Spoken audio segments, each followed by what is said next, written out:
I want to make sure it looks okay. A tube of beauty. It's going. 3, 4. Says it's 5 seconds in, but I don't see anything yet. Come on, YouTube. Hey, there's Aiden and me. All right, let's do this. All right. Make sure the podcast is recording. All righty, let's do it. All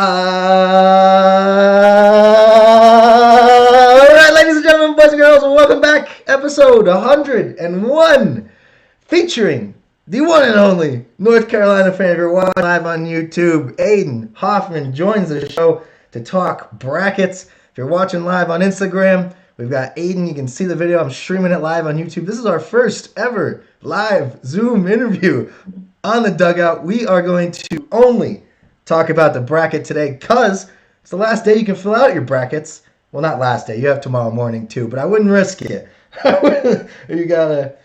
You sleep and you might miss out on the money. Speaking of money, Aiden, I'll get to you in a sec.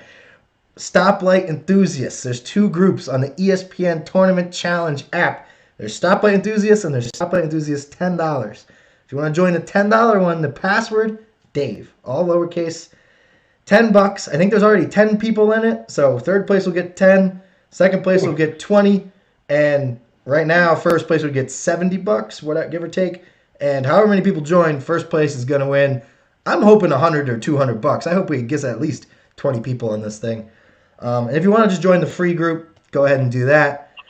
And me and Aiden here are gonna talk you through a bracket. I've got a half filled out bracket here for everybody who wants to see. These are the picks that I am most confident in. I have not filled out my games that I call coin flip games. I have all the Vegas spreads on here. I reseeded my teams according to the Dave's Dugout Top 40. I reseeded the teams according to the average ranking of all the rankings that I do on my spreadsheet. So I got a lot of numbers on this thing. So if I babble and get confused, blame my key. This is my bracket here. Speaking of all that, Aiden, how you doing? Hey, I'm doing great. This is my favorite episode of the year to be on. It's been 2 years, I think, since I've been on for this episode, so I'm ready to get after it. Crazy, too long. And any viewers, if we have viewer advice, if you're watching the live on YouTube stream here, obviously Aiden's window is a little smaller than I want it to be, and mine's a little scrunched too. I don't know, but hey, this is a start, and like I always say, it's only up from here, right? So we're getting somewhere. Aiden, what is the way we want to go about this? I think we should just do first round, region by region, kind of in order of how they present it live on Selection Sunday. And if we go off on tangents, so be it. Because this is, like you said, the best episode of the year. And but first, I guess, let's start with the first 4, which, hot take, I think they should get rid of. They never will because of money. So be it. I don't have game times. And is there maybe by any chance one of these times when I'm talking, if you could pull up like somewhere with game times and Hold on. Yeah, probably. and then I can because I have the first 4 games here for us. Obviously, there's 2 games with 16 seeds. These don't really ever draw a lot of attention because it's a 16 versus 16, and history has showed us that your chances of one of these 16s winning, not very good. It's happened once, we all know, but still not good chances. I do think the floodgates are open a little, though. I used to think a 16 would never beat a 1. Like I thought it just wouldn't happen. But now that I think teams think that they can do it, and like UMBC won by like double digits. It's not like it was like a crazy buzzer beater like freak thing. Like they won convincingly. So I think like 16s are going forward. They have a little more confidence than I think they used to. Not saying it's going to happen, and I pray to God it doesn't happen with Hartford. But but anyway, we have Norfolk State and App State. This is actually the most interesting one to me, Aiden, because App State's a 3-point favorite in Vegas, but KenPom actually has Norfolk State winning by 1. So I think we have a wrong favorite situation here, to quote Gary Parrish. I'm rocking Norfolk then. If they're getting +3, I like that a lot. Do you have a take on this thrilling 16 versus 16 game? I don't have an educated take, but I'm going to say this. Luke Combs went to App State, so App State's winning. I love it. See, people, that's how you fill out a bracket. You just you gotta find a connection somehow, so you're invested and you make a pick, and that's how it goes. Then Mount St. Mary's, Texas Southern, -1. Flip a coin, as I say. I would go Mount St. Mary's just because aren't they in New York? So shout out Austin Stewart. Didn't he play basketball there for like a little bit? I think you're thinking of a different Mount St. Mary's because there's a bunch of Mount St. Mary's. Let's see. If it's yeah, there's a Mount St. Mary's Newburgh, and then there's other Mount St. Mary's. So I don't think it's the Newburgh. This is not the Newburgh. How can you have two schools name the same exact thing? That should not be legal. That's very confusing. See, this is how fake news gets out there, man. Yeah. People saying the wrong Mount St. Mary's on a podcast. Yeah, I'll go with Texas Southern. I don't know why, but I am. Love it. And then things get a little interesting here. We got Wichita State and Drake. This actually, I think both teams should just be in the field outright here. Wichita State, I think, stumbled a little down the stretch. Drake, I've been rooting for all year. They, too, lost a couple more games than I think we thought they were going to. Hence why they're in I call it a play-in game. People get upset now when you call these play-in games. It's a play-in game. I've seen on Twitter people like, why are you saying the tournament starts Friday? It starts on dude, no. When do the brackets lock? That's like, do the brackets lock today or tomorrow? Like, they lock tomorrow, like, for a reason. Like, the tournament starts tomorrow. Stop being nice. Don't, come on. Do you have a take on this one, or no? Is this kind of just... I'll probably take Wichita State just because of their history in the tournament, and they lost a close run to Cincinnati in the semifinal of the AAC. Yeah, I like Wichita State getting points there. I don't see. Yeah, I mean, I don't know. That's a tricky one. I'm with you. Wichita State +2, like you said, they're the bigger brand. Drake though, if they but if they wouldn't have lost 2 games, they wouldn't be in this situation. So that's not fair to say. But I don't know. Drake Bulldogs. They I was hotter on them 2 or 3 weeks ago. We'll see. You see either of these teams beating USC? I do not. USC is too talented. They have too much size and just too much talent all around the board, especially with the Mobley brothers. Yeah, I think I'm with you, but I feel like you got to pick one of these 11s to win here. Doesn't that happen like every year? Yeah, it will. It will. Be patient. All right, we'll get to this next game. This is everybody's hot pick here. Michigan State is -2. Ken Pom has UCLA winning by 1. I'm shocked by that. UCLA, Aiden, is a team I think you know. Most people probably know if you're listening to this. I've been hot on all year. But injuries have deflated them, to say the least. Chris Smith's out. I don't even know the other guys that are out. There's a lot.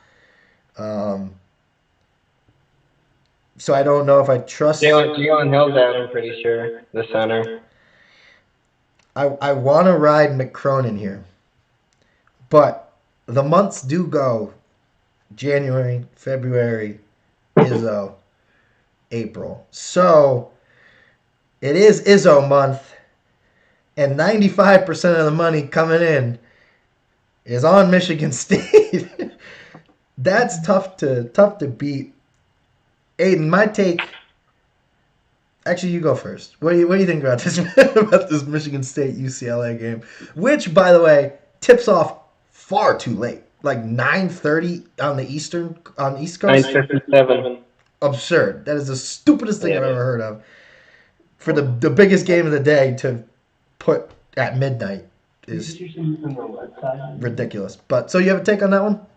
I'm going to go with Michigan State just because Tom is winning the tournament. Pretty cliche, but I like what Aaron Henry's been doing lately, kind of willing Michigan State into the tournament, and they're really gelling at the right time.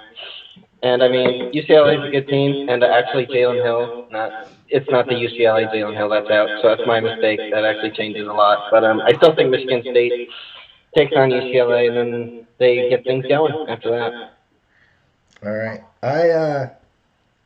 I'm with you. I do think that's going to happen. But for the sake of being different, I'm taking UCLA plus points. They're getting +1. If that moves to +2 or 3 even, just because so many people are hammering Michigan State, I like the chance that UCLA can keep it close and win. I don't actually think it's going to happen, but I do think there's a chance it could be a good game.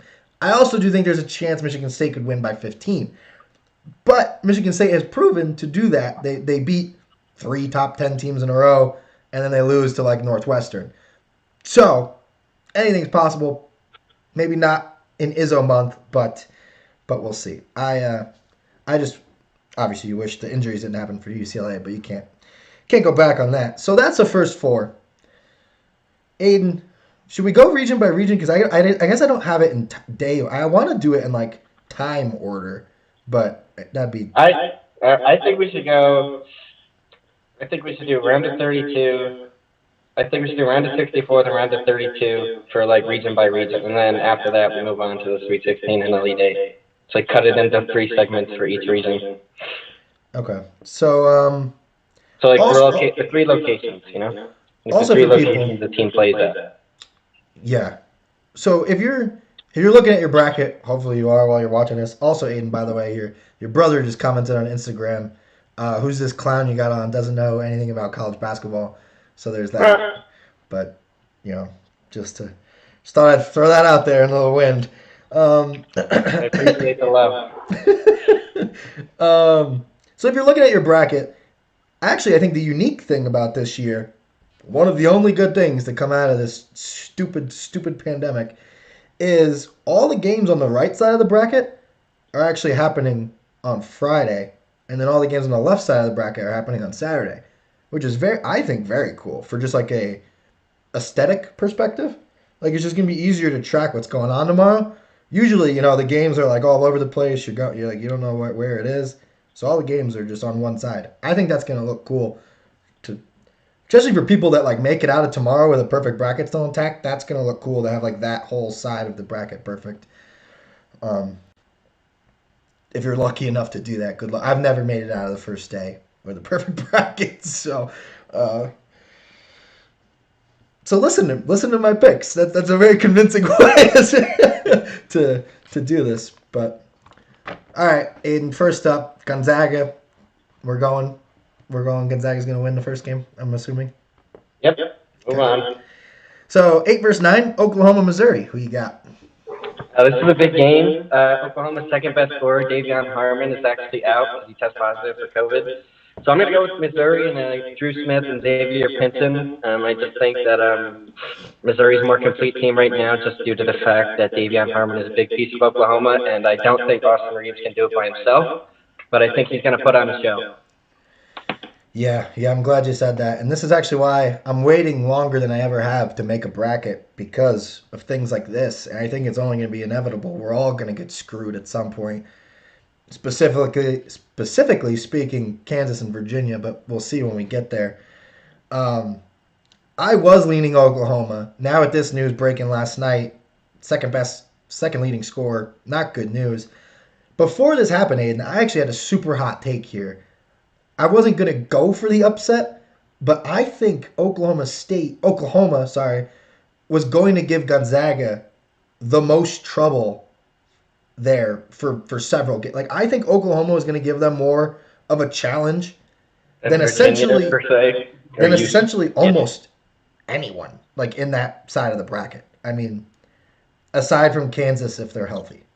Like, I don't know. I almost trusted Oklahoma more than Virginia, Creighton.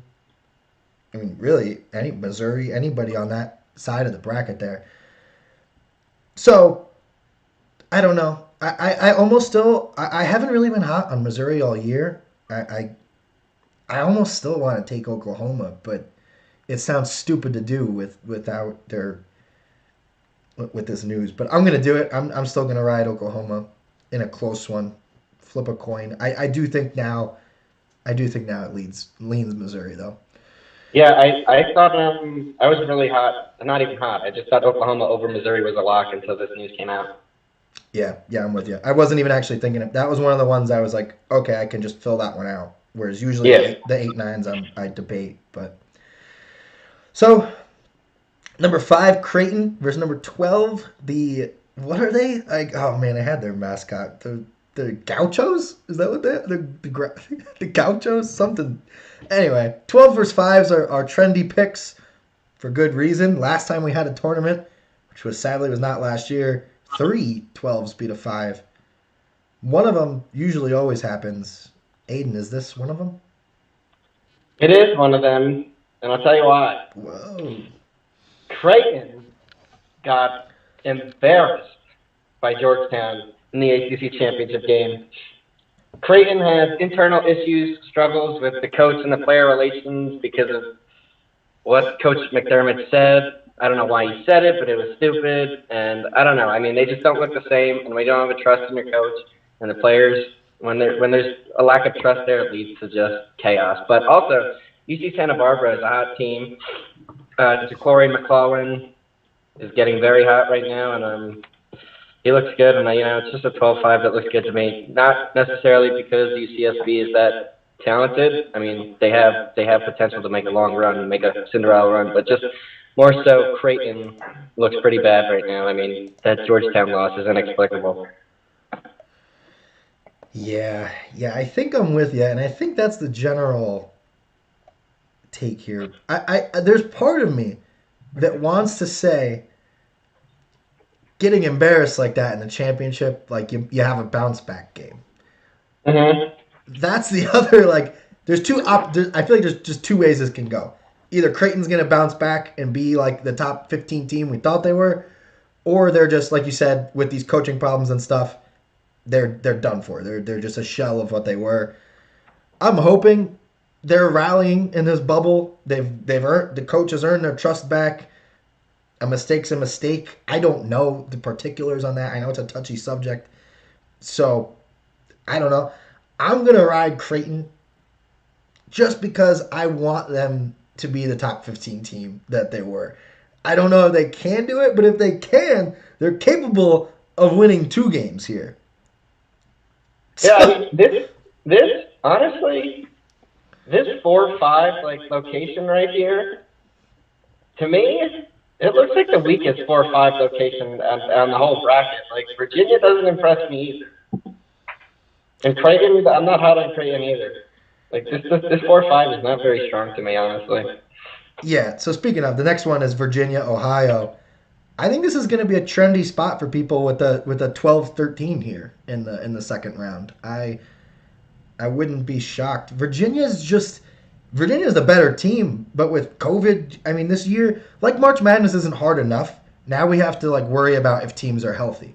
Like this is just like it's not hard enough already to pick Virginia and Kansas in this bracket. We don't know who's going to be around to play. Does that hurt you with picking this Virginia Ohio game? I mean, obviously you can be skeptical of Virginia just because of how weak the ACC was this year and COVID problems as well. But I mean, I like Virginia in this one just because they're Virginia. They've proven in 2019 that they can win in a tournament. Tony Bennett can win with his defensive system in the tournament, and I just think that I think there's no upset here. But honestly, anything can happen, like always. Say that a lot this episode. Yeah, I think I'm taking Virginia, but I want to put an asterisk and say if day of game comes, Saturday comes, and we find out that 3 of their players can't play, I don't know what we do about that because it's not like people can change their brackets at that point. So I almost feel like this year we should be allowed to unlock the brackets, barring that kind of news. But I don't know how you go about that. You know what I mean? Yeah. So, because that's going to be messed up. I don't know. I guess obviously for people who can bet where it's legal, you can make it up that way and bet games once you find out news like that. But from a bracket perspective, I think we're all just screwed. I don't know. Um, so then the next game here is USC versus. If you ask Aiden versus Wichita, if you ask me versus Drake, no, I'm just kidding. I don't know. I don't even remember who we picked in that, honestly. We picked Wichita. USC moving on either way. Mobley brothers getting it done. Hey, yep, that's my take on it. Yeah, I'm with you. With every pick, I'm like, but it's March. I look at it. I'm like, yeah. I'm like, USC has the better players. They're like the better team. And then I look at it and I'm like, I don't know, man. I've seen crazier. So, yeah. I think anybody listening, just fade everything we say, except for like maybe the ones and twos. Like just go with those, and then just do the opposite. Kansas, Eastern Washington. Kansas has been gelling. They're playing great. New kind of Kansas team. Great defensive Kansas team. Very experienced guards. And Marcus Garrett and Abaji's playing great lately. And I like Kansas right now. They're hot. They had a tamper put into their momentum just because of COVID and the Big 12 tournament. But I like Kansas a lot right here. Yeah, I think Kansas probably would have won the Big 12 tournament if they were allowed to play. Yeah. They're actually one of the few double-digit favorites here in the first round. There's only them and then actually one other person. Yeah, only one other one besides the ones and twos, obviously. So Kansas heavy favorites here as the 3 seed. Like you said, if they would have won the Big 12 tournament, maybe a 2 seed. I actually have them as a 4 seed, but very close. We'll talk about the other 2 that I have flipped to over there, the Big 12 teams in the Midwest, but I think everybody knows that one by now. Yeah, so I think Kansas moving on, double-digit favorites. I don't think that's a hot take. Unless, again, we find out that 2 or 3 of their guys can't play, which I don't think. I think 1 or 2 of them are still in Lawrence, aren't they? They don't even have their full team in Indianapolis right now. Yeah, you're right. Some of them are showing up late. So that's just a weird situation that we're in this year. Oregon, VCU, Aiden, I am hot on the Ducks, baby. Quack, quack, quack. I love this. Oregon -5. I'm taking that to the house. VCU's going down. I don't even think this is going to be close. Drubbing. What do you got? Yeah, you hit the nail on the head. I'm actually very hot on Oregon, too. You got Duarte and, Eugene Amorie and Dana Altman always gets done in the tournament. He really does. And I think you hit the nail on the head here. Nice. Next game, Iowa Grand Canyon. You picking a 15 here? This is the Garza game. I'll say Luka Garza does this. I think he won't let a 15-2 happen to them. I wonder what his over/under is. Like 25. It's 27. I mean, earlier in the season I would have said like 35, but he's kind of he hasn't tailed, but he's just not producing as he used to. But yeah. I don't know, 26. He's used to playing such good bigs in the Big Ten. I think this is the game where the Garza hype is real. He drops an easy 20, 30 points, and then I don't know about the next round. We'll get there eventually, I guess. But I might have a surprise there as a hint. Should we move over to the South? Do you want to pick the whole bracket like outright, like every round, or do you want to just do the first round? Let's just do the first round. I think. All right, yeah. Let's go to the South. I feel like it's hard to like do Sweet 16 picks and then jump back into the first round. Yeah, you're right. It's like time traveling. That would mess with my brain. Baylor, Hartford. You like the Hawks? I like the Hawks. No, I got Baylor. You're rooting for the Hawks, aren't you? What do you think? I don't like this spread. That's what I don't like. 26 points? Are you kidding me? That's the biggest spread on the bracket. Maybe only because Gonzaga doesn't know their opponent yet, so they don't have a spread out yet. But 26, Aiden? I mean, Baylor's good. I don't know they're going to beat this team by 26. Yeah, there's really no way to tell. I mean, other years, once you start slow first half, sometimes you have like you're panicking and you're tied at the half, like what's going on? And you pull away win by 15, 20. 26 is a lot, regardless. that's Uh, that, 26 is a lot. that's I'm about as big of a Baylor diehard as you get, and that's a little too much faith in the Baylor Bears and Scott Drew.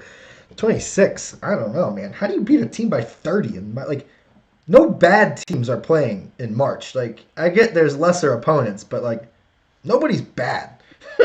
So, I don't know. We'll see. All right, Aiden. Here's the big one. If you're watching live on YouTube, if you can't tell, I think Aiden likes the Tar Heels. I love the Tar. So, Aiden, they are a 1-point favorite against Wisconsin. Classic 8-9 game. I actually, if I was seeding this bracket based solely just on my rankings, I have them both as 10 seeds. So pretty even. The overall rankings I actually have Wisconsin as a 7 and Carolina as a 9. Carolina's 1-point favorite. KenPom has Wisconsin winning by 2. Aiden, are you a little bit afraid of this matchup, or is Carolina going to win by 10? I'm absolutely nervous about this matchup. Wisconsin's a veteran team who does not turn the ball over, and they have veteran guards, which is what you need in the tournament. And you also need a front court too, and they have it in Nate Roovers. But this Wisconsin team was clearly underseeded. They are not a 9th seed. They played in a brutal Big Ten, like I said. I think the committee really messed up on this 9th seed because they are bar none, I would say, the best 9th seed. I mean, Georgia Tech just won, but now Georgia Tech's dealing with their own domestic affairs. But, I mean, I think Carolina can bang with them. We're big. Our guards are yelling at the right time, but what we do is turn the ball over when our guards aren't playing well, and Wisconsin never turns the ball over, and that's hard to come up with, especially when you have 3 freshman guards running the team. But I think that's just the mere fact that we are so huge and you can wear a team out throughout the game. I think we will win a close one. And I think just in the end, I think it's going to be our size that wins it. And, that's what does it for Roy Williams teams all the time. But we do lack the veteran guard leadership that Wisconsin has. So that scares me. Yeah, Wisconsin is, I think, the definition here of a roller coaster team this year. I actually was looking the other day. I'm actually still going to post it. I haven't gotten to it yet. I want to do a picture of it's like the Twitter memes where it's like how it started versus how it's going. I have my preseason rankings and my final rankings. I forgot about this. I actually had Wisconsin, I don't remember what it was, 6 in the preseason or 8 or 7. They were a top 10 team, and I don't think I was alone on that. They're still number 11 in KenPom. The computers still love Wisconsin. What do they have, 12 losses, though? Yeah, 12 losses, 17 and 12. I don't know how you can be a top 11 team, but, I mean, all of the computers do love Wisconsin, you're right. I have my spreadsheet here printed out for everybody. Nifty. Let's see, Wisconsin, average ranking. Oh, wait, what? I see. Yeah, it's so hit or miss. Like the people polls, like me and the AP poll and the field have them in the 30s, but then KenPom's got them 11, Sagarin 13, Torvik 12. The computers love Wisconsin. I don't know about all that, but long story short,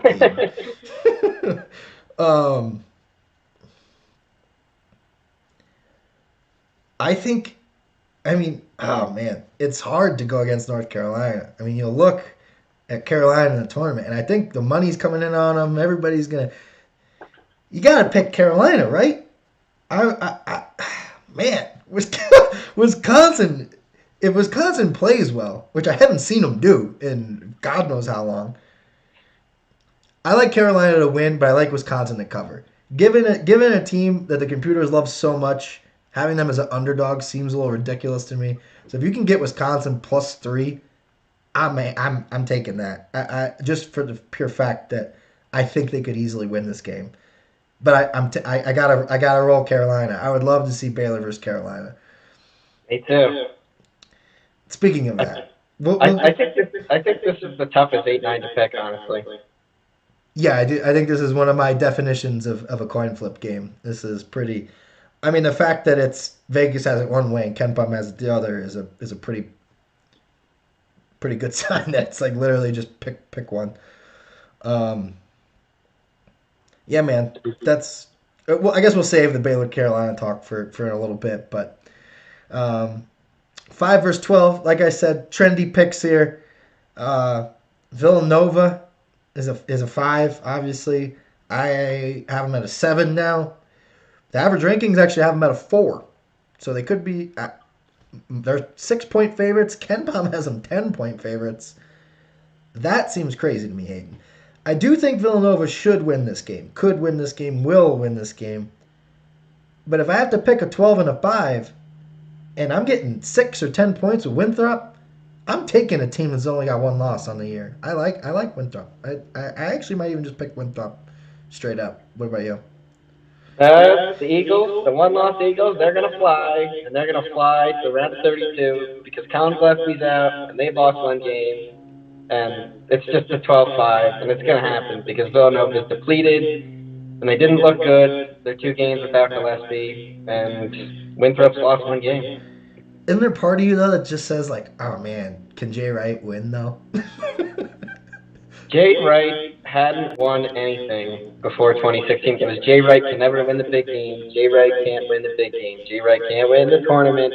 And then they got lucky on a buzzer beater. And then they had a ridiculously good team in 2018. And in 2017, Villanova was the #1 overall seed, and they lost in the round of 32 to Wisconsin. So there's rightful arguments to be made that Jay Wright is not a surefire Hall of Fame coach in the tournament. I think he'll make the Hall of Fame, but I don't think he's a Tom Izzo, Roy Williams, Coach K tournament kind of coach.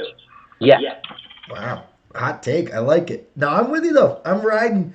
I slam Winthrop +6. I mean, that's the I think that's the biggest spread that like that's crazy to me. That's a lot. I feel like that should be closer. I love them at +6, and I would honestly take them to win straight up here. If I had to pick a 12-5, I think that's it. That's my one. Purdue, North Texas. Do we see a 4 going down here? Purdue. I'm low on Purdue. I am high on Purdue. They're the biggest team in the Big Ten. Travion Williams and Zach Edey down low. They're huge. And they'll just dominate the glass the entire game. It's not even going to be close. Average rankings have them. They should be a 5 seed, not a 4. They're 7-point favorites here. I like them to win the first round and probably the second round, especially if Winthrop wins.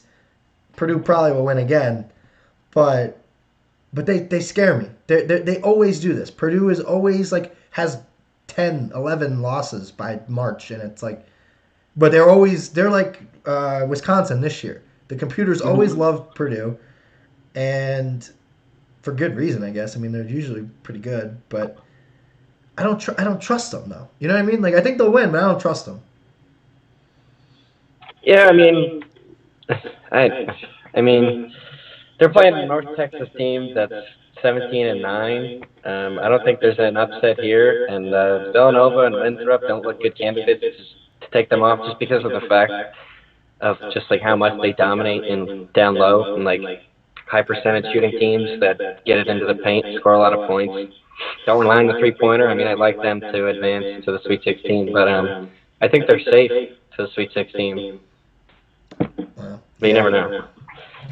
Yeah. Honestly, I might like them 7-point favorites. I like you said, this North Texas team this might be one of the rare blowouts here in the first round. I don't know because I also like I think Purdue could win by 15. I also think they could get upset here and bust people's brackets. But that's Purdue basketball for you, I guess. I don't know. I mean, One of the things when I'm filling out my brackets, I go into my head and I say the 12, I say the 13 and the 14, I say the name of their team. And North Texas knocked off Purdue. Like, I say it, like the commentator went in my head. I'm like, does that sound right or does that sound wrong? And if it sounds right, I pick the upset. But if it just sounds wrong, I don't pick it. You know what I mean? Just like when you hear the commentators just announce the upset, you're like, does that sound realistic? what like that does to me. Like the Mean Green Machine, like, does that sound right? Like, what do you think, Dave? I can see it, man. I don't know if it's like likely, but like when you just yelled North Texas upset Purdue, that would not surprise me. Like, and that's how you make your pick. Like if I heard that, I'd just be like, oh yeah, fucking Purdue. like, just like so. I don't know. Here's a good one actually. A trendy pick for they do the questions on shows you watch. Most likely double digit to make it far.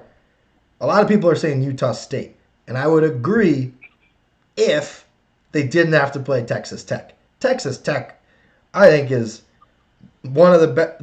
I don't know. I guess they're like the Wisconsins and the other teams that have 10 losses on their season, or double-digit losses on their season. I don't know, though, man. I really think Texas Tech's better than their record shows. I think they are a 6 seed, though. I think everybody says that they didn't get a fair draw. I think they did. I mean, their record's not good. So, I don't know. I like Utah State. I don't like them that much, though. I like Tech here.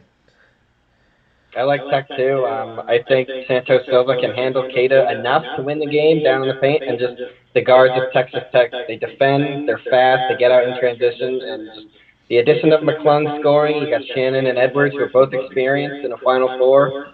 I like Texas Tech a lot in this game. Cool. Arkansas versus Toothpaste. You see an upset here? No, I think Arkansas. I think they clean their teeth with the toothpaste of Colgate. Yeah. I think they brushed right along by this. Yes, they do. They cleanse the gums. -9.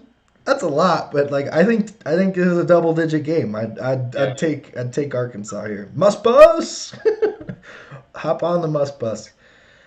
All right, Aiden. This one, 7 versus 10. Trendy picks here. I actually think you could flip these. I think Florida's the 10 and Virginia Tech's the 7. So, barring that, I'm going Virginia Tech. 1-point game, if you ask the bet makers. What do you think? I'm going Tech too. I think Florida's way overseeded here. Florida has been trending down, and they haven't been playing good basketball at all lately. I mean, they're 14-9. Virginia Tech had a lot of time off. If Virginia Tech didn't have that time off, you could probably see them on like an 8 or a 7 line, depending on what they did in the ACC, like you said. And this Virginia Tech team is tough, they're gritty, they're fast, and they play with a lot of heart. And I think Florida's kind of deflated right now. Yeah, my average rankings actually would have Florida as an 11 seed, which is just low. And Virginia Tech at a 7. I had them at a 7 too, and I had Florida at a 9. So, like you said, I think Florida's overseeded and Virginia's underseeded, and Florida's still the 1-point favorites here. So I think that's a nice wrong team favorite situation. I like the what are they? The Hokies? Yeah. Hokies, and don't they like jingle keys? Isn't that their thing? Jingle your car keys, people. I see a wrong team favorite here. Hokey pokey. Win some money with your jingly car keys, hokey hokies. Ohio State, Oral Roberts. Ohio State is going to Oral Roberts. Yeah, that one's not very close. Although, my announcer voice, now that you've said that, wouldn't shock me, man. Like your announcer voice wouldn't shock you? Like Oral Roberts taking down the Buckeyes. I'd be like, The Buckeyes, man. What even is a Buckeye? I've said You this got before. you got to Ohio. internalize it in your brain and just think of it. Oral Roberts, and then if it sounds good to you, it sounds good to you. 16-point underdogs. Oral Roberts. I don't even know their mascot. I can't even. But The Oral Roberts Colgate. that could be cemented in March Madness history here. I'm Like not. in that same spot, FGCU beat Georgetown. That same spot of the bracket, the top right, two I versus do 15. not to get Ohio State fans coming at me because there are a lot of them. There might be the biggest fan base like ever. I do have them as a 3 seed though. I'm a little going out on a limb on that. I do have them as the first 3 seed. I have them ranked 9. You know, you got to be in the top 8 to be a 2 seed. Simple math, people. But um, I do have them a little lower. I don't think they're going to lose to Oral Roberts, but I do have them. I do have Ohio State a little lower than what they are. All right, so over to the Midwest now. Illinois, 23-point favorites against Drexel, the second highest spread here. Illinois moves along, I would think, right? They do. Okay. 8-9, Loyola Chicago versus Georgia Tech. Aiden, this might be the game of the first round here. Well, now it changed though, because now we got their leading scorers out, isn't he? What Moses Wright isn't his name? Yeah. I don't think, but yeah, he all-time fantasy single point record for our fantasy league. Yeah, he's gonna miss the first game. That's That's huge. that's so stupid. That is huge. So as of last night, the spread was -4. I believe now it's -5.5 or 6.5. So people are hammering Loyola Chicago with this news that Moses Wright may be out. Moses Wright, I believe Ken Palm, top 10 Player of the Year award, ACC Player of the Year as well. along with others. But on the other side, Loyola Chicago's got what's his name, Cameron Krutwig. Probably, yes. Also, Player of the Year candidate, I believe AP All American first team. I have Loyola Chicago as a 5 seed. I think they got screwed as an 8 seed here. Yeah. Georgia Tech, I also had a little higher. I had them as an 8 seed, not as big of a difference. Now without Moses Wright, obviously I think that would change. But man, I don't like it as much now since people are hammering Loyola Chicago. But before this news, I liked Loyola Chicago. Did you like them before the news? I guess is my first question. And then what do you think now? I did just because of the fact that they're number one ranked in just defensive efficiency on Ken Palm. So I mean, the team can play defense. I mean, and defense wins in March. And just now the fact that Moses Wright is out, it's going to open up an alley for Krutwig, and I think he's going to have a huge game. And I mean, Georgia Tech's tough and gritty, but without Moses Wright there, that's a huge loss. Yeah, I'm with you. So, that sucks because that would have been a great game. But hey, maybe it still will be. Who knows? But Tennessee, Oregon State, the Beavers. Aiden, are you riding the Pac-12 champions into the round of 32? No, I'm not. I'm not riding the Pac-12 champs. I don't know. I mean, I like Tennessee in this one. I think they have a lot of young guys, Springer and Johnson, who are really coming around right now. And they got the veteran down low in Fulkerson. And, I mean, I can't pick all the 12-5 upsets, so I'm going to lock Tennessee here. You don't think the Beavers are going to gnaw at the Volunteers and No, I think the goodwill of the Volunteers will trap the Beavers. I don't know, man. It's like a thing in tennis. No, that's Indianapolis. Damn it. Oh, I really thought I had something there. I was going to go with the gnawing at kneecaps and tie it into the NFL coach, but that's Indianapolis. I was thinking he was the Tennessee Titans coach there for a second. Anyway, now I'm with you, Aiden. I guess you could say this about any team. Well, no, you couldn't. I think when Tennessee's playing well, Aiden, I think they're a top 10 team in the country. The problem is they just don't always play like that for some reason. I don't know what it is. I can't put my finger on it. But when they do play well, they're fantastic. I think they'll get it. I think they'll get by the Beavers, though. I think the Beavers' little streak here is over. I don't know how they won the Pac-12 tournament, to be honest with you. I think that was just some some tournament magic there. Oklahoma State versus Liberty. Do we have a 13-4 upset? Not even close. The Cowboys flame the Flames. Yeah, I'm with you. -7, not enough. Cade Cunningham will cover that by himself. San Diego State versus Cuse. Somehow Cuse ends up in the tournament again. Do they lose in the first round or do they make the Elite Eight? They lose in the second round. That's not how Cuse works, man. They lose in the second round. They don't do that. They either make the Final Four or they don't make the tournament. It's gonna happen. Do you have them getting by the first round? Yeah, I don't know. I mean, something about Syracuse in the tournament. I gotta pick up for one game. It's an 11-6, and why not? Yeah. Yeah, I think I'm with you. I don't know. I think San Diego State's good, but I don't know how good. Syracuse has been playing great basketball right now. Probably the best basketball of the year. Good time to do it, I guess, right? +3, Syracuse. Hammer it. West Virginia, Morehead State. We're going with the Mountaineers. Yep. I think this team can get really hot because they've lost tons of really close games, and Bob Huggins has a good resume in the tournament. And I think it's time for him to make another run, to make a deep run. I'm with you. Some foreshadowing here. I got him going far too. Clemson Rutgers. This actually is a wrong team favorite situation, not like just me being sarcastic. Rutgers, the 10 seed, is actually the favorite in the game over the 7 seed here. Do you agree with Vegas or do you agree with the committee? Yeah, I just like Clemson and I like the Big Ten. I just don't. I mean, 15 and 11 in the Big Ten versus 16 and 7, and probably one of the worst years in the ACC. I like Rutgers and I like Ron Harper in this one. And I mean, Rutgers, they're experienced too, and this is their first time being in the tournament in a very long time. So I think it's only fitting if they win at least the game. I'm with you. I liked Rutgers more last year, but obviously last year was whatever. I don't know. I think that's a good 10-7 pick there. I mean, especially since they're the favorite. I don't think we're going out on a limb too much there. All right, so Michigan, the team everybody seems to be fading for good reason. Michigan, just a few weeks ago, people were arguing was the best team in the country.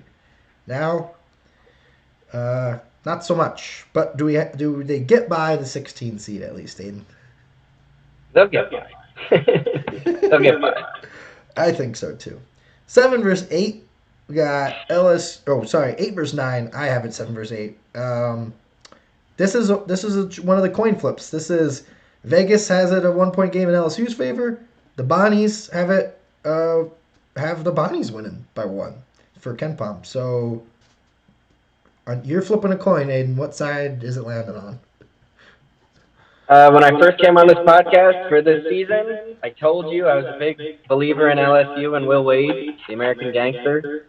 And they almost beat Alabama, and they could have beat Alabama. I don't know what that final possession was in the SEC championship, but LSU's hot at the right time. And they're young, and they have scores, and they can flat out score the ball, and they have great guards, and Watford's coming around. They've Watford a days down low. They're a very well-balanced team, and I think they're going to take this one. And I think that they can take more after this. Foreshadowing. I think they could take this 3 games, 3 wins. Oh, that's one too many. Yeah, I don't know. Like I said, coin flip game, but my gut's telling me LSU just for the pure fact that they play better competition. And that's not fair. In March, we do it, though. I mean, it might just be I've just watched more LSU than I have St. Bonaventure. I'm sorry, like, St. Bonaventure fans. It's, like, just the truth.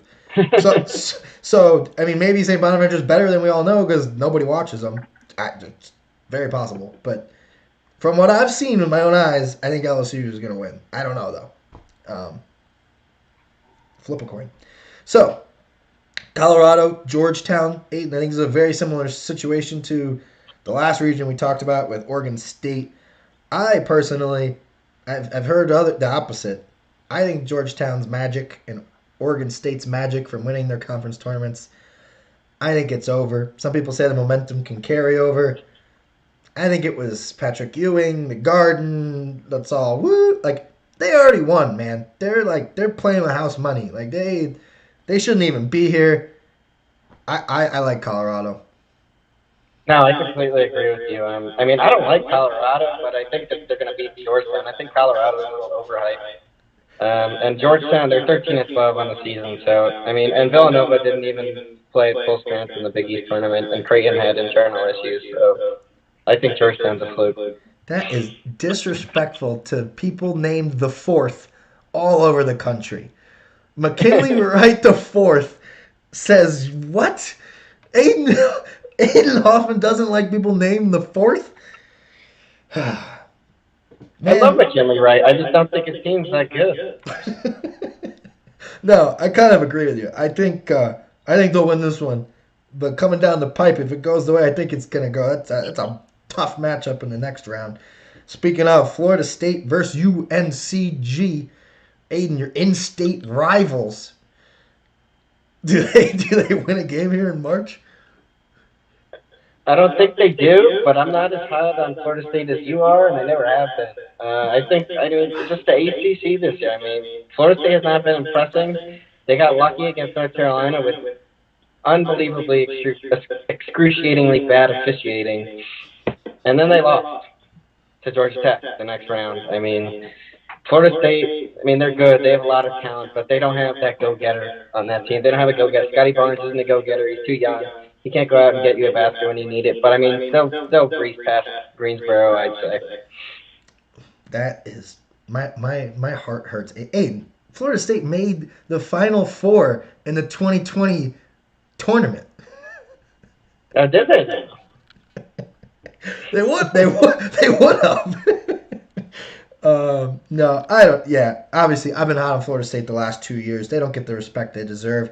People keep ranking them outside the top 25 in the preseason. People need to stop doing that. Leonard Hamilton looks like he's 40 years old, people. This man is rejuvenating 18-year-olds. I don't know how he's doing it, but a 70-year-old is making 18-year-olds have more energy. He's amazing. There's some magic stuff going on there with the Seminoles.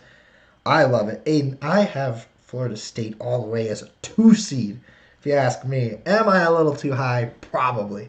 But you got to roll with the teams you like. Florida State minus 10, take it. And then Florida State, Colorado, Aiden, you mentioned it. You're not hot on Colorado. You shouldn't be, because Florida State's going to beat them by 10 too. So, we'll see. Yeah. I don't know. I was vibing, man. Come on. I don't know if that's true because I do like Colorado, but no, I do like Florida State to win 2 games here easy. Spoiler alert: BYU versus the winner of this midnight game that nobody's gonna watch that everybody wants to watch. Does BYU kind of do what they did against Gonzaga and make a trillion threes, or does Tom Izzo or Mick Cronin kind of squash the Mormons? Aaron Henry and Tom Izzo win this game. That's going to be hard if they're not playing in it. No, they're going to be playing it, Dave. They're going to be playing it. Come on. Come on, Dave. All right, fair. I don't disagree. I'm just playing devil's advocate. Texas, Abilene Christian. Texas versus Texas. Texas. I'm saying the team from Texas wins. I'm with you. All right, let's move on. Connecticut versus Maryland. Rolling with the Huskies, James Bouknight is back, and he is ready to go, although he is a glass Joe. I like UConn. I like the way they shoot the 3, and I just like I like Bouknight to just have a huge game. Yeah, everybody's super hot on them for obvious reasons. I think they're like, whatever the stat is, what are they, 11-3, 15-3 when he plays. So for that reason, I think Maryland's gonna win by like 15. No, I don't like Maryland this year. I don't know why. For some reason, it makes me think Maryland's going to win because I have no basis that they will. Maryland is They're like Wisconsin, but without the upside. Yeah. They don't. I don't know. You know why Maryland's not going to win? Because Terrapins beat the Huskies doesn't sound good in my head. It's you might be on something. All right, and this might be my favorite matchup of the entire tournament. Alabama. Pitino. Alabama is a team I would be so hot on. I still kind of am. But they are just going to run into a Hall of Fame buzzsaw here in the first round. Rick Pitino, 16-point underdog with his 5th team in March Madness ever. Are you kidding me? You're putting Rick Pitino down 15 against a coach who was coaching in Buffalo 2 years ago? Hey, talk me through how that makes sense. How are you letting a Buffalo coach be 16-point favorites against probably the greatest college basketball coach of all time, who's a vampire, by the way, it doesn't die? You just called Rick Pitino the greatest college basketball coach of all time? Possibly. Dave, I might have to leave the podcast right now. Rick Pitino, man. 5 teams in March Madness. Who has done that? Who has done that? All-time wins, national championships, integrity. Dave, how many national championships does Rick Pitino have? 2. With an asterisk. All right. Alabama's winning the game because they're one of the hottest teams in the country, and they reign it for free. By 16? No, maybe not, okay? I don't know. I'm just saying. Rick Pitino is not the greatest coach of all time. That is such a disrespect. One to of. Roy Williams, One to of. Coach K, to Adolph Rupp, to Bobby Knight. One of. To the dude at UCLA. One of. You said flat out. You said flat out. Because he's a vampire and he doesn't die. How do you kill something that doesn't die? Okay. Yeah, maybe he'll coach forever and just win a national championship every 30 years, and then we'll get to by the time he's 300, he'll have 20 national championships. If you told me in 2052 that he took name some random school, Eastern Washington, to the Final Four in 2052, wouldn't surprise me. Are you picking Iona? No. All right, good. Yeah, he's one of the greatest. But I want to. But no. I do like them to cover, though. I do think 16 is too much. Yeah. But to put that in an asterisk, Alabama is a very they're one of those teams. They're gonna they could cover because they're gonna make 23s in a game, or they could not hit any of the threes, and then this could be a close one. I think that's very likely. Because I was being sarcastic earlier, I mean jokingly, but there's some truth to it. I do think Nate Oates is going to be a little nervous going against Rick Pitino. I don't know how much it'll affect them because obviously they're more talented, blah, blah, blah, blah, blah, go on and on and on. But I think it'll be a good game. I think it'll surprise a lot of people. Maybe Alabama gets a little cold, and then wouldn't shock me if because of the first game being close, they just light it up going forward. That would not shock me. And I think that would make for a very good story and entertaining for all of us to watch. All right. That's the first round. You want to give some Final Four picks, or what do we do? Yeah, how you feeling? We're an hour in. I'm feeling great. I'm excited to make these picks. I'm excited for tomorrow. I don't even care if North Carolina loses by 50. I'm excited for the Final Four. I'm excited for the Elite Eight. I love this stuff. Yeah. All right. So we don't have to go. What were you gonna say? I don't even care if Baylor loses as a 1 seed against the Hawks. I'm still gonna love it. There's a better chance that Iona beats Alabama than Hartford beats Baylor. That's not going out on a limb, but yeah, I don't think we necessarily have to go game by game because at this point, half of the games we're talking about aren't going to happen anyway. Absolutely. But I do think we can kind of, take your couple. We'll go region by region and just like you said, kind of Final Four picks, teams you think could get there. So let's start with the Zags, Aiden. Besides Oklahoma, a healthy Oklahoma, who gives the Zags some trouble, if anybody? Who gives the Zags trouble? Besides the Oklahoma upset that we're all I'm calling. only see Kansas giving them trouble, and I actually have the Zags over Kansas in the Elite Eight in my Dave's Dugout bracket. I love Kansas. I love Kansas. But then again, they have a tough road. Oregon's good. Oregon could beat Iowa. Iowa's good. USC's good. They have a tough road, but I like Kansas, and I like their veteran leadership. I think I'm with you. I think I don't have. This is funny. So like I said, there are some games that I don't have quite filled out yet. USC is one of them, just because I want to see how the other two teams play today. Likely though, I have Kansas probably over USC. We'll see. Again, with the Kansas being healthy thing, I'm with you. If Kansas is healthy, I'm trusting Bill Self to win a couple games here. My hot take in the West is I have Oregon over Iowa, and I have it filled in. Like I have it not locked, but that's my hey, let's not go chalky. This is my advice for people. If you don't watch ESPN, because ESPN is just going to tell you it's going to be 1 versus 2 in every bracket except for the East. I like Oregon over Iowa. Am I crazy there, or do you think Iowa has the better player? Obviously, you can say that about every single team they play. Essentially, I think Oregon is the better team, though. No, you're not crazy. I totally agree, and I have Oregon over Iowa too. Oregon, they're veterans. They know how to win in the tournament, and like I said, they have some transfers in there, and they look good right now.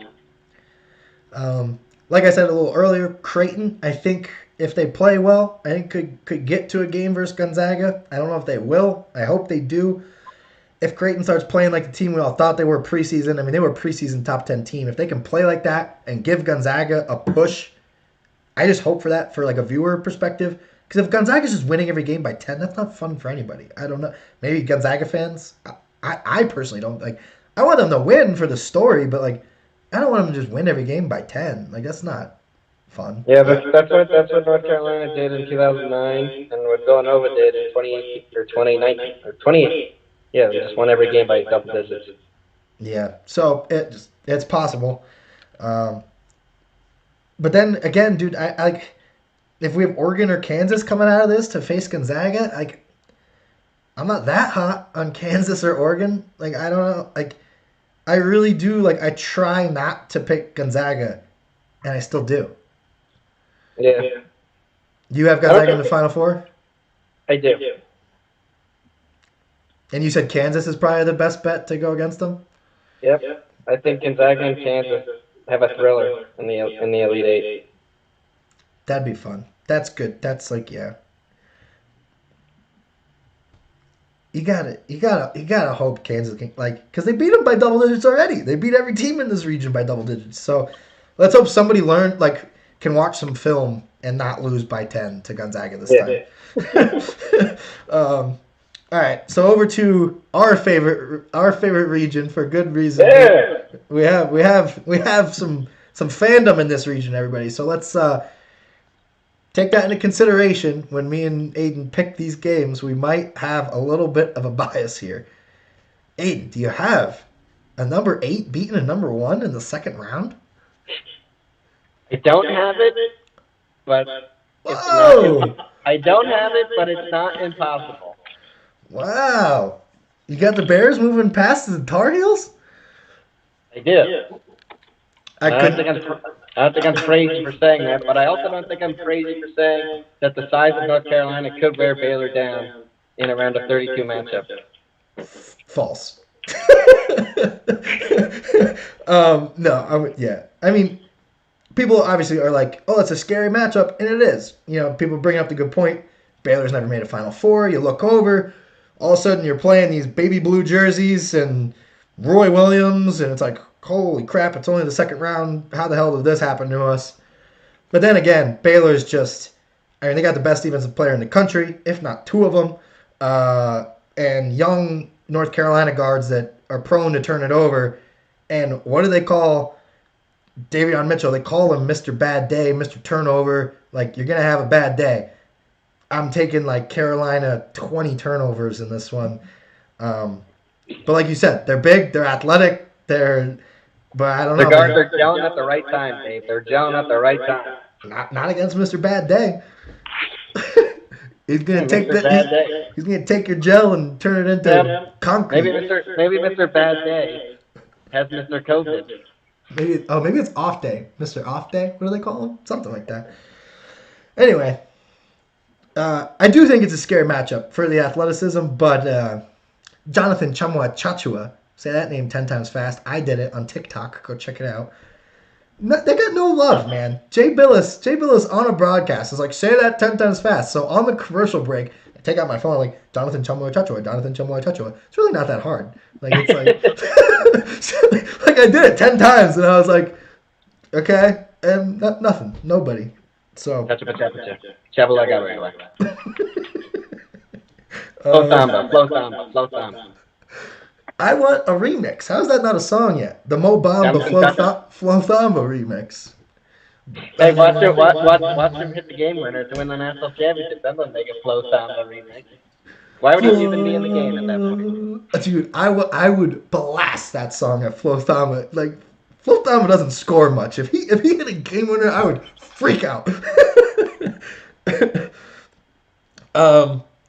we want to do some Final Four picks for this? Yeah, I think we all know I'm taking Baylor. I find the South and the West, I would almost ask the same question. Who gives Baylor the most trouble, like who gives Gonzaga the most trouble? I do still think that Baylor and Gonzaga are in a tier above everybody else. That narrative has changed because Baylor lost 2 games. Like, oh, whoop-de-doo. Like, what? Like, who gives them trouble here? Ohio State goes to the Final Four after beating Baylor. Book it.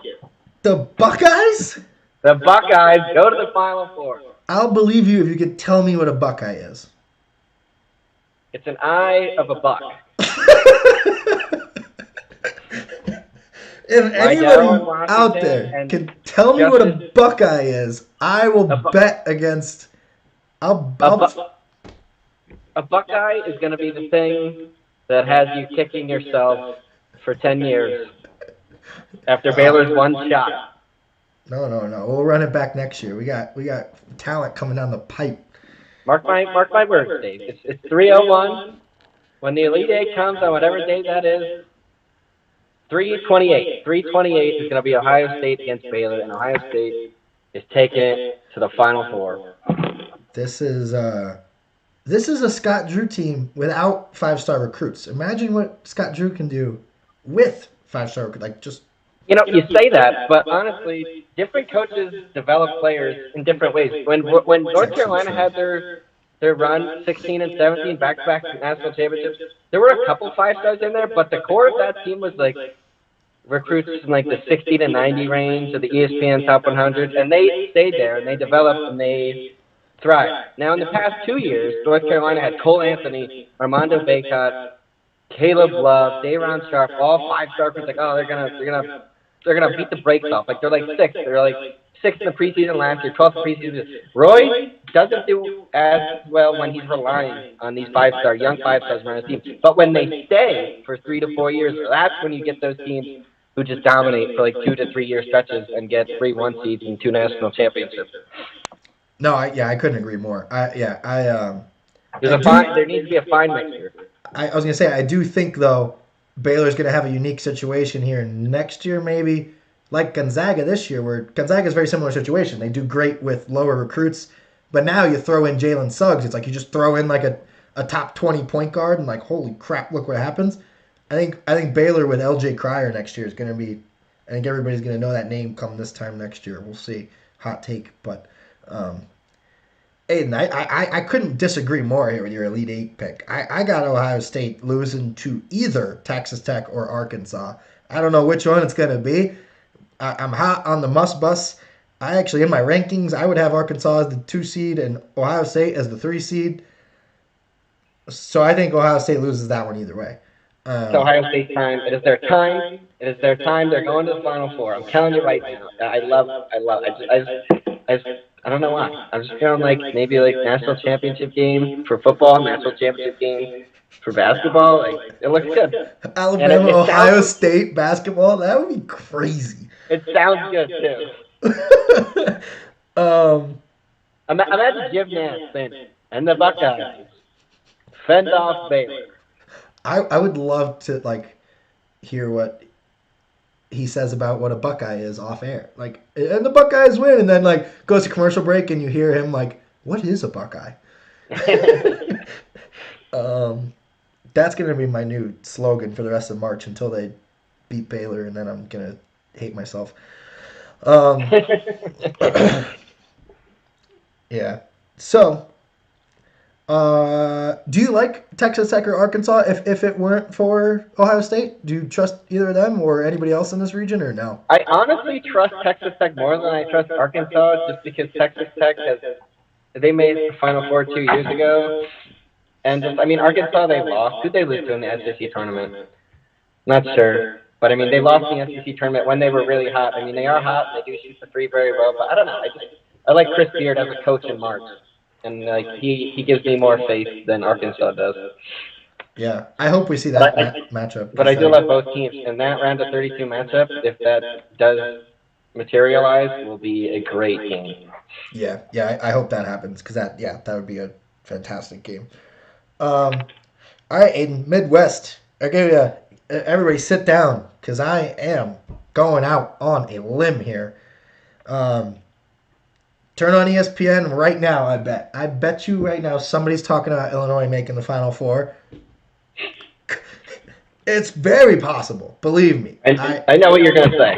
Again, I had Illinois number 4 in my preseason poll.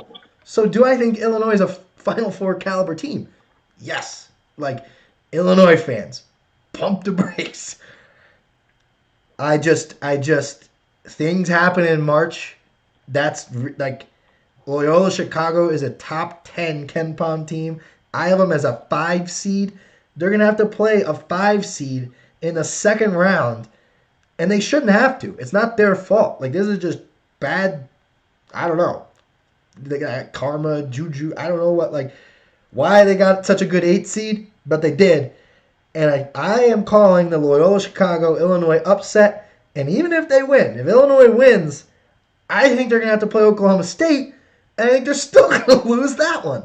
So either way, but Illinois, Kofi Coburn and Io are really good. But Io does, that shot he took at the end of the last game, I don't know, man. Io, like, almost reminds me, like, I almost think his head got, like, a little too big, man. Like, I almost think he's, like, just wants to take it himself.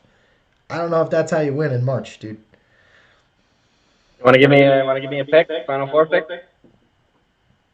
I don't have it filled out. Okay. I have either Oklahoma State or the winner of West Virginia Houston, and I think all 3 of those teams have a great shot at making the Final Four. I know that's like hedging myself, but I really do think all 3, really all 4, Illinois too.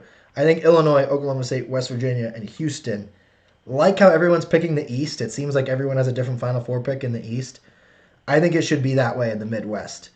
Everyone's picking Illinois, and I'm not like against Illinois. I just really think Oklahoma State, West Virginia, and Houston are really, really, really, really good. Yeah.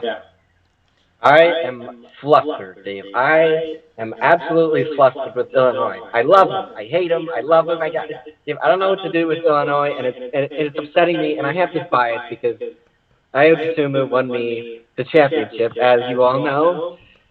And Andre Curbelo is playing out of his mind right now. And if a young guy like that gets hot to add a little bit of just fire to this team, they can win a national championship, as we all know. Like, that's not going out on a limb saying that. They have Coburn down low, but like they have the best duo in the country, Sumu and Coburn.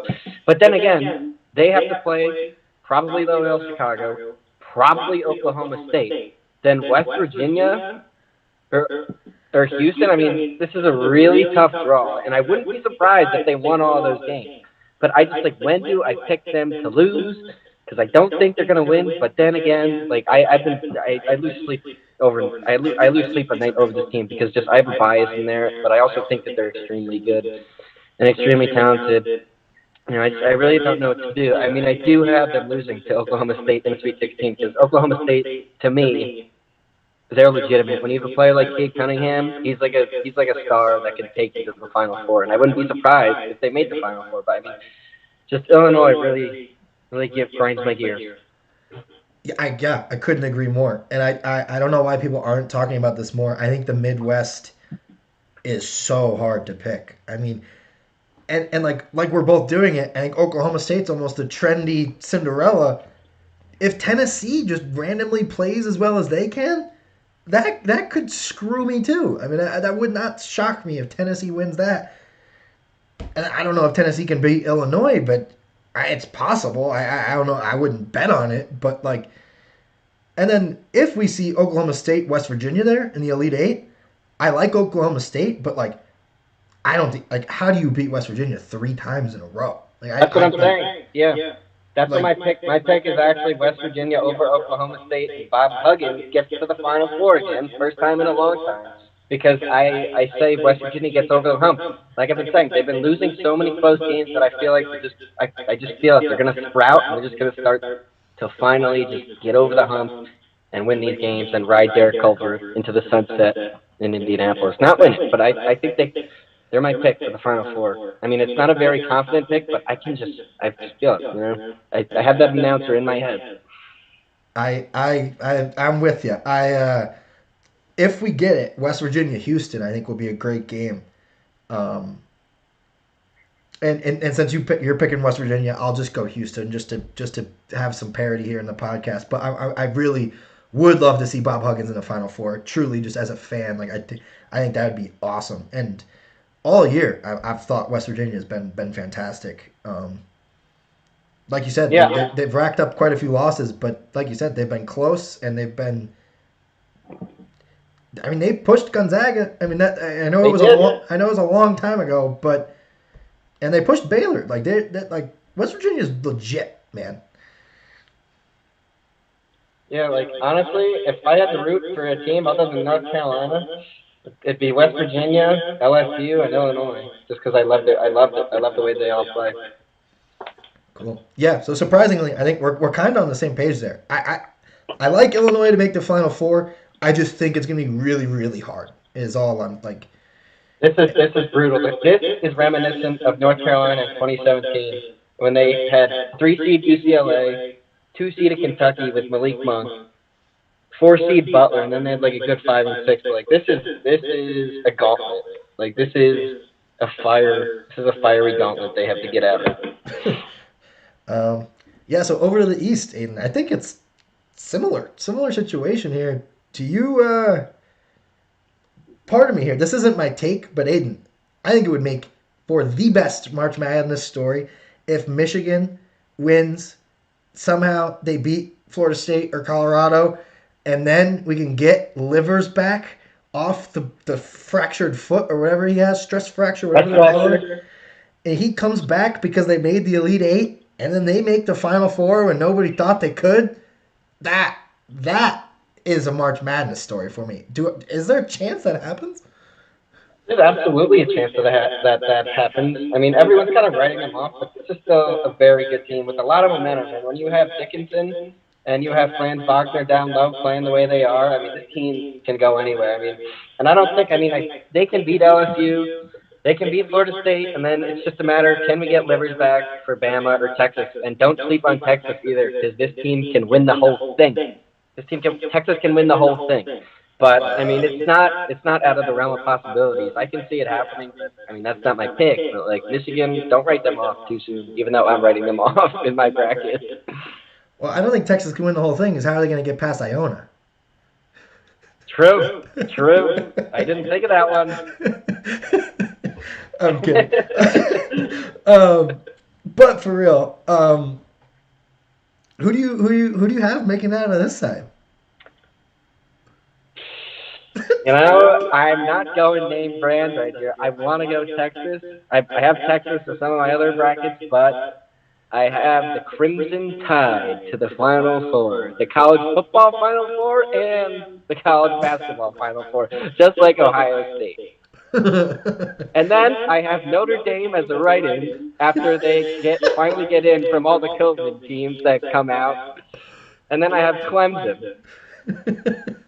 I have Clemson, Ohio State, Alabama, and Notre Dame after they take USC's place because they lose for COVID. That's amazing. No, but I actually do have the Tide. I don't know why. I mean, I don't think how many Final Fours have they made? I mean, they're really hot right now, and they're pissed off because they want to be a 1 seed. But I actually have the Tide beating the Tigers, the LSU Tigers, in the Elite Eight. That's my moneymaker. That's my moneymaker is LSU to the Elite Eight. Yeah, that's a good pick. Hot pick. I like it. Alabama, for some reason, is like, it's almost like they replaced Duke. It's like we didn't have Duke this year, so we have like a number 2 seed that's live or die by the 3. And I always pick against Duke, so like I almost feel like I have to pick against Alabama. But like I don't hate Alabama like I hate Duke, so like I have no reason to do that. But Texas is really good. Like I just they're gonna blow people out. I know that just by the way they play, but I don't know if they can do it 5, 4, 6 times in a row. You're gonna have an off shooting night, and I think by the time they do it, if they're playing Texas or Florida State or LSU or Michigan, you're not gonna win. So I don't know. I like it. They could easily make the Final Four, but I don't know. I don't know the chances. Maybe they're good. I'm not gonna take it, especially since you just did. I'm gonna have to ride with my Seminoles, man. I gotta get Leonard Hamilton in his first Final Four. Especially if they verse Texas. I just don't know if I trust Texas. Texas is, God, I've watched them play well all year in the Big 12. Believe me, I know they're good, and it would make for a hell of a story with Jones. And his whole, I mean, they would. This is messed up to say because it is like I've dedicated like a whole podcast to the story, but I think the media would drive that down our throats so much it would almost get like too much. But yeah, I mean, for good reason. I mean, that's just an incredible story. But I don't know. I don't know who I like in this Texas-Alabama game. I think that's like that's a really good game if we get that's a block. That could be the best game of the Sweet 16. Like I don't have that game filled out because I really just don't know. Like I don't Texas or Alabama. It's like talent or 23s. I don't. Talent or 23s. I like it. Or talent and 23s. Yeah, can we get both and just have like a 95-94 double overtime? Yeah, I really want, like, I don't have it. I have Florida State over Michigan. I almost want Michigan to win that, and I want to root against the Seminoles because I want Livers to come back. And obviously, he's not going to if they lose. He can't. But like, if they make the Elite Eight, I think that dude's playing, like broken foot or not. Like I think they're gonna fill out some waivers or like have some medical person in the locker room be like, he's cleared to play. Look, and then just they're gonna that'd be great. Yeah. All right. So Aiden, hot take here. You have Gonzaga, Ohio State, LSU. No, Alabama. Alabama, West Virginia. Correct. All right, and I'm gonna, for the sake of the podcast, go Gonzaga. So we agree that I think it's the only one we agree on. Baylor, Florida State, and I want to say West Virginia, but you did, so I'm gonna say he. Say. I want to say Oklahoma State, man, but I don't know if they could stay this hot for that long. I'm gonna have that in brackets, but for the podcast, I'm gonna say Houston because I'm not gonna have that in as many brackets. So yeah. Because I don't know, man. I think Houston will probably lose to West Virginia, but they could. I don't know. This sucks. I don't even.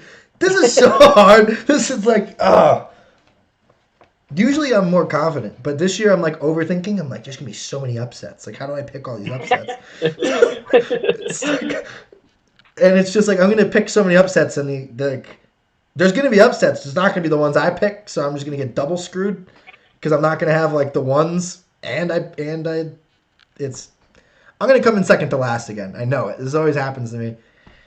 I get all these people to join my stoplight enthusiast group, and you look and you're like, where's Dave? I don't see him on the list, and it's like, oh, because the idiot had he had one number one, and look at there's 3 number ones in the Final Four. So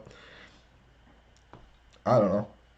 I just think it's more fun to not root for the number ones. And speaking of, I mean, I have Gonzaga Baylor in the championship, so I'm going so chalky there on the top half.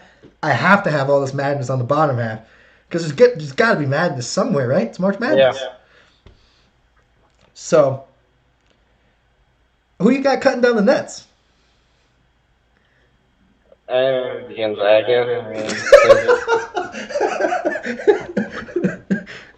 Yeah, very fun. Very fun. No, Ohio State beating Alabama.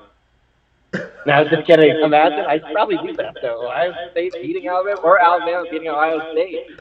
No, I have Gonzaga beating Ohio State. You got to make brackets like that for me though, with Ohio State out, just in case. Yeah, Ohio State Alabama rematch. Yeah, I've got Baylor just for Baylor over Gonzaga. Yeah, you can. Honestly, Dave, I don't. What's the word? I don't fault you for picking Baylor because when your team is a 1 seed, how are you supposed to pick against them? How are you supposed to pick against your team when they're 1 seed? I think they said that on like Titus and Tate's podcast. He was like, when your team's a 1 or a 2, he's like, you can't not pick them. Like it's like exactly. I've never been in that situation before. It's tough. It's tough. I've never. Let me tell you, from 2016, 2017, I had some damn good brackets. I can tell you that. Yeah, let's see if we can do it again this year. Yeah. Picking Kansas, and they're gonna get COVID taken out of the first round. You're gonna have them in the Elite Eight. So Eastern Washington's gonna march on and not even have to dribble a basketball. I hope that doesn't happen. Yeah. Knock on wood, obviously. Maybe to Baylor, but yeah.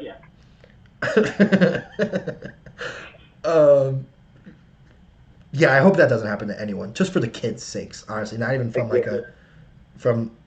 I know there's like money on the line and people have brackets on that. All goes second to like. You can't let somebody make March Madness and then just, you can't play like that. We already did that. We did that to literally everybody last year. So let's not do that to anyone this year, please. That's a depressing thing to end on. We can't end on that.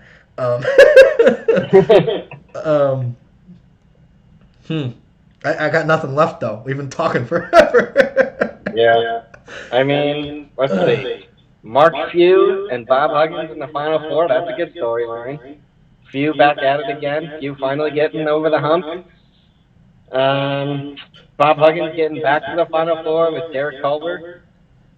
Love story at its finest, even though Culver and Huggins have been jawing at it for 3 years because Culver can't seem to behave himself, but he's getting there. Yeah. No, that'd be crazy. That'd be Huggy Bear. Have I said it on the podcast with you about Huggin his plan? He said if he ever won the national championship. Did I tell you about this? Yes, you did. Okay. Man, old news. Come up with a new story, Dave. Jeez. All right, Dave. Let's place a little bet, all right? Just a straight up bet. Uh-oh. Only if Carolina wins. $5 straight up North Carolina over Baylor, just to add some juice to it, round of 32. Wow. I gotta roll with the heels. Come on, look at me. I gotta bet something on them. Even though I have them losing in my bracket, I gotta bet something on them. Well, yeah. Yeah, I mean, I'll take that. Dude, I was gonna even say I'll give you like 5-point spread, but I don't know if I want to. No, because I don't want to win money if we lose. Like, that's not fun. And I don't want it to be that close down the stretch because I'll have a friggin' heart attack if it's a 5-point game with like. I mean, so will I. Even though we're playing with house money. Yeah, man. Here, let's do this. I'll pay for your bracket fee in the $10 group if Carolina wins. Let's do that. Deal. Okay. And if Baylor wins, I pay for my own. If Baylor wins, you give me $5 because the odds aren't in your favor. Okay, fine. Yeah. I feel like that's fair. Yeah. All right. Air shake on it. Air shake. I'm good for my word. All right, cool, dude. That was a good episode. Hour 30 we just did. Oh crap! I thought we would do an hour. I didn't think we'd do an hour 30. I didn't think we'd do an hour. It took us 45 minutes, which I thought was gonna be our whole thing, just to do the first round. I looked at the clock and I was like, holy crap! I've been recording for 40 minutes and we just did the first round. And you were like, do you want to do Final Four picks? I thought you were like hinting that like you needed to go. I was like, all right. No, I don't. I'm not doing anything. I'm not doing anything. Besides, I have to take a mean piss right now. I was gonna say I have a half hour. I gotta shower and go to work. I still gotta post the podcasts. This is just how things go. All right, dude. Well, again, thank you. I think that goes without saying. Like you said, this is by far the favorite episode of the year. This is I love that there's so many podcasts out there just talking about a bunch of stuff that's not even going to happen. Mm-hmm. Literally. Like we just spent an hour and a half talking about just essentially nonsense. Like we're going to look at this in like a month and be like, what the hell are they talking about? Like how did they not see Grand Canyon in the Sweet 16? Like it's like, can you imagine? I just looked down and picked a random double-digit seed, but GCU in the Sweet 16? Wow. Somebody out there, make a bracket like that. I'm not going to waste my time, but some loyal listener of our hundreds of thousands of viewers here. All right, I keep delaying the goodbye. All right, everybody, that'll do it for episode 101 of Dave's Dugout. Thank you, Aiden, and everybody like, share, subscribe with your friends, and we'll see you next time. Cool. That was great. Woo! All right, I'll be back next week if you want me. All righty, cool. Yeah, let's. I'm thinking after the second round, let's do something. Yeah, exactly.